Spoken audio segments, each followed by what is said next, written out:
Result வந்ததுக்கு அப்புறம் அவங்களுக்கு என்ன படிப்பு எடுத்துக்கலாம், எங்கே போனால் என்ன படிப்பு தெரியாமல் குழப்பத்தில் இருக்காங்க. இந்த மாதிரி குழப்பமாக இருக்கும் பொழுது அதுக்கான ஒரு தீர்வு நம்ம சொல்லணும் இல்லையா? இப்போ ஒவ்வொருத்தரும் ஒவ்வொரு குரூப் எடுக்கிறாங்க. அந்த குரூப் அவங்க போகணும், வரணும், படித்தா வேலை கிடைக்கும் அப்படின்ற விஷயம் நமக்கு தெரியும். இருந்தால் மட்டும்தான் நம்ம கிளாஸ் பண்ணி போக முடியும். சரி, இதுக்கு என்னவா இருக்கு? இதுக்கு என்ன பண்ணணும்?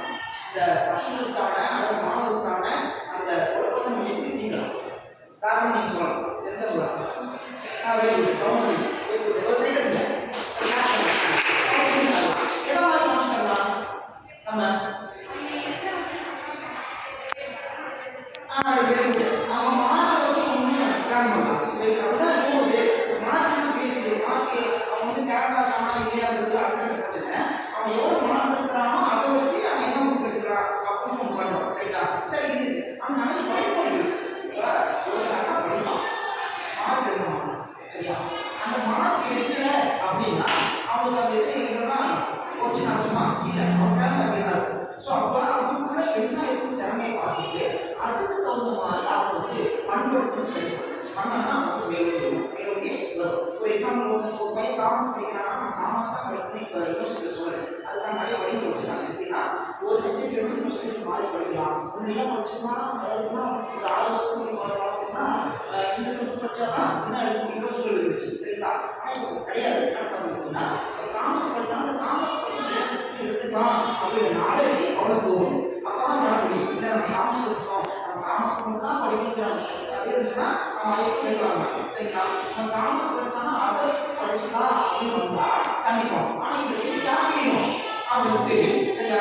தெரிஞ்சால் மட்டும்தான் அவனால் அதை லேர்ன் பண்ணிக்கணும். ஓகேங்களா? அந்த மாதிரி சொன்ன மாதிரி இதை மாதிரி படிச்சு முடியலாம். சரிங்களா?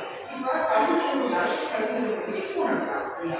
அந்த எக்ஸ்போவில் போய் இவன் கலந்துட்டான்னா அவனுக்கு ஒரு தனித்தனி அறிவு கிடைக்கும், தனி சிந்தனை கிடைக்கும். அதை வச்சு அவங்க வந்து போகலாம். சரிங்களா? இது இல்லாமல் இப்போ இருக்கிற மாதிரி தனித்திறமை சொல்கிறாங்க. அவங்க நமக்கு சொல்கிறாங்க இதெல்லாம் பண்ணலாம், இதெல்லாம் போடலாம், இதெல்லாம் போனால் அப்படி கிடைக்கும் அப்படிங்கிற மாதிரிலாம் சொல்கிறாங்க. இல்லையா? ஸோ அதே மாதிரி இப்போ மாணவர்களுக்கு பாதி மாணவர்கள் வந்து பார்த்தீங்கன்னா அப்படி இருக்காங்க, பாதி மாணவர்கள் அப்படி இருக்காங்க. இருக்காங்க சில சிந்தனை இல்லாமல் இருக்காங்க. சரி, அதே மாதிரி மாணவர்களுக்கு நம்மளால என்ன பண்ண முடியுமோ அதை பண்ணலாம். சரிங்களா? அதனால தான் இந்த டாக்டர் எழுதுவோம். இன்றைய மாணவர்கள் கல்வித்திறன் நம்ம வந்து படித்து முடிச்சுட்டாங்க. படித்து முடிச்சுட்டாங்கன்னா அடுத்த இடத்துக்கு போகிறதுக்கு ஒரு வழிமுறைகள் என்ன நம்ம பண்ணலாம் அப்படிங்கிறத நம்ம சொல்லணும். ஃபர்ஸ்ட் ஒன் நீங்கள் சொன்ன மாதிரி ஒரு கவுன்சிலிங், ரெண்டாவது எக்ஸ்போ மூலமாக உங்களுக்கு தெளிவுபடுத்துகிறாங்க. அது மட்டும் இல்லாமல் அரசு என்ன பண்ணுறாங்க அப்படின்னா இதுக்கு வந்து வழிமுறை பண்ணுறாங்க. ஒவ்வொரு மாவட்டத்துலையும் என்ன பண்ணுறாங்கன்னா இப்போ அதுக்கு தனியாக நான்கு திட்டத்தை வச்சு அதை கொண்டு வராங்க. இதே மாதிரி அந்த நான்கு திட்டத்தில் இதெல்லாம் கொண்டு வராங்க. அந்த மாணவர்களுடைய திறமைகள் என்னென்ன இருக்குது, அதை நம்ம எப்படிலாம் குணப்படுத்தலாம், அதை எப்படி செயல்படுத்தலாம் அப்படின்னா ஒவ்வொரு விஷயத்தையும் கொண்டு வராங்க. அதை நம்ம அரசு பாராட்டணும். கொடுக்குறாங்க. இதன் மூலமாக மாணவர்கள் எப்படி புரிஞ்சுக்கணும் வரலாம் அதை கொடுக்க முடியாது. அப்போ கொண்டோம்னா இன்னும் ஈஸியாக இருக்கும். ஈஸியாக இருக்கும். ஏன்னா இந்த மாணவர்கள் விட்டாங்க, நான் புரிஞ்சுக்கிட்டேன், இதெல்லாம் படிச்சுக்கிட்டேன் அப்படின்னு தெரிஞ்சுட்டாங்கன்னா இது ரொம்ப இன்னும் ஈஸியாக இருக்கும் இல்லையா? அப்போ இன்னும் என்ன பண்ணலாம் அப்படிங்கிறது நம்ம வந்து டெவலப் பண்ணுவோம். இது வந்து இல்லாமல் அப்போ அதெல்லாம் அப்போ என்ன பண்ணலாம்? என்ன பண்ணுவீங்க? நீங்கள் காரணம் சொல்லலாம். நீங்கள் வந்து படிச்சு முடிச்சு வந்துட்டீங்க, ஒரு இடத்துக்கு வந்துருக்கீங்க, இதெல்லாம் நான் அனுபவிச்சேன், இது இல்லைன்னா நல்லா அந்த பசங்களுக்கு நல்லா இருக்கும் அப்படின்னு நீங்கள் சொல்லிருக்கீங்க.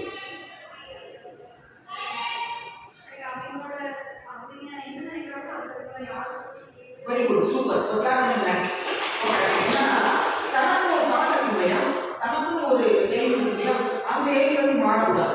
ரைட்டா? இன்னைக்கு நான் இப்படிதான் இருப்பேன் அப்படின்னா அப்படிதான் லாஸ்ட் வரைக்கும் இருக்கு. இந்த தாட் மாறக்கூடாது. அப்போதான் நம்ம கோல் அடிக்கணும். அப்படிதானே? நம்ம எய்ம் எங்கன்னா சிதறாம போனோம்னா அந்த கோல் வந்து கண்டிப்பாக நம்ம அடைஞ்சிடலாம் இல்லையா?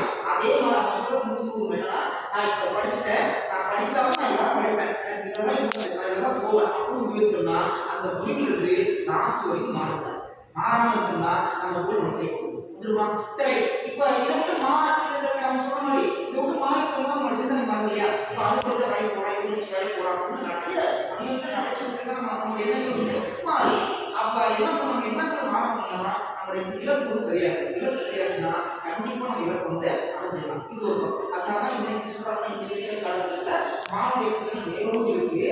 அதை விட நம்ம மேலும் கொடுக்கணும்னா நம்முடைய சில எக்ஸ்போர்ட் தேவைப்படுது அப்படின்னு சொல்கிறாங்க. நம்ம அதை வந்து வழிமுறை தான் இருக்கும். சரிங்களா? சரி, அப்போ இவங்க சொன்ன மாதிரி நமக்கு வந்து மாணவர்கள் வந்து இன்னும் மேலோக்கணும்னா சில வழிமுறைகளை பயன்படுத்தணும்னா நம்ம கண்டிப்பாக வெற்றி அடையலாம் அப்படின்றத நம்ம தெரிஞ்சுக்கலாம். ஓகேவா? கண்டிப்பாக